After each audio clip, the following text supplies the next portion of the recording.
91.2% of Victorians aged 16 and over have had a first dose, and 73.7% of 16 plus have received a second dose and are fully vaccinated against the coronavirus.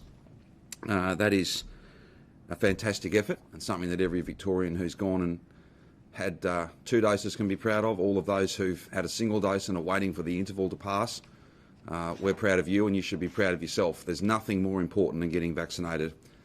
No rules, no restrictions are as important and are as effective as 2 doses of any of these COVID-19 vaccines. That's why, as we get more and more people through the vaccination program, as we have more and more people fully protected, we have many more options, and we will be looking and we will be delivering the kind of, we've said we want to normalise this. We want to move through this gateway, as difficult and as challenging as that will be for those who do become unwell, the vast majority of whom will be unvaccinated Victorians. That will put significant pressure on our health system. That'll be very challenging for our nurses and the rest of the health team. But there's essentially a deal here. There's a contract. There's a fundamental agreement that we have reached with the Victorian community. We asked you to get vaccinated. You have done that in record time and in record numbers. And that means we have to open the place up, and we have to have a series of rules. We have to have settings that are the lightest touch possible, that are the simplest, that are the most easily understood, that are as close to normal life as possible.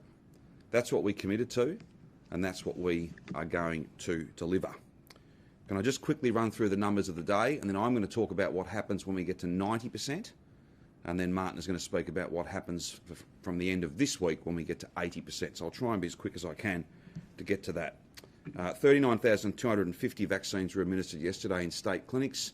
Just goes to show, you know, we're open. The lockdown's ended. We've got some very exciting announcements to make today, but we've got to finish this off. People have got to go and get their second dose. Bring that second dose forward if you can. Turn up for your appointment. If you're on the fence and haven't made an appointment yet, please go and do that. It'll keep you out of hospital, and it'll help us get open quicker. Speaking of hospital, there's 787 COVID patients currently in hospital. That's a 7-day average of 793. 146 are in intensive care, 93 on a ventilator. In intensive care, 93% are not fully vaccinated. So the people that are getting the sickest are the people who have not had a first dose or a second dose. If you don't want to finish up in hospital, if you don't want to be an avoidable admission, please go and get vaccinated.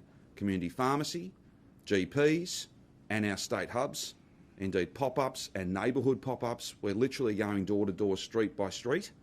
It's never been easier to get vaccinated, and of course the vaccinated economy is here to stay. So for every reason, please join the more than 5 million Victorians who've had at least 1 dose.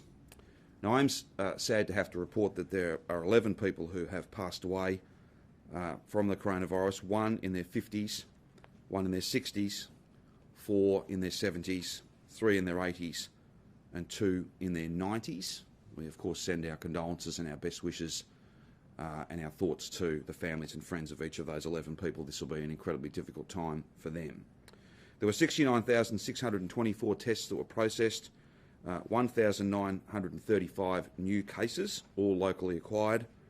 That takes us to a total of 24,993 active cases.